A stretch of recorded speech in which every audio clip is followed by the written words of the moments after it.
এক দিবানি কি দিবানিয়ত মুভিটা আমাকে ডিসঅ্যাপয়েন্ট করেছে। কেন বলছি, সেদিন রাত্রি 11টার সময় মন্দারমণি থেকে ফেরার পর সঙ্গে সঙ্গে বেরিয়ে পড়েছিলাম সিসি2-তে আইনক্সে মুভি দেখার উদ্দেশ্যে। অবভিয়াসলি হাজব্যান্ড আর রানের মুভি এসছে, আর আমি দেখবো না সেটা হয় না, কারণ সালাম তেরি কাসম দেখার পর তার প্রতি এক্সপেকটেশন হাই লেভেলের ছিল।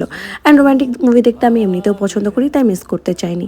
তাই ওখানেই ডিনারটা সেরে ফেলেছিলাম। অ্যান্ড এই দেখো আমার এক্সাইটমেন্টের লেভেল চরম ছিল, আর এক্সপেকটেশন প্রচুর হাই ছিল। আর তাই দেখো হলেও ঢুকছি নাচতে নাচতে। অ্যান্ড তারপরে সিট ফিট খুঁজে একদম শোয়ার মতো পরিবেশ আমরা তৈরি করে নিয়েছিলাম, যাতে কোনো রকম ডিস্টারবেন্স না আসে মুভি দেখার সময়। বাট মুভি দেখতে দেখতে আমার এটা ফিল হয়েছে, মুভির স্টোরি ইজ লাইক ওকে ওকে, মানে not bad and not like যে বিশাল কিছু ওয়াও, এরকম কিছু না, ওকে ওকে ছিল।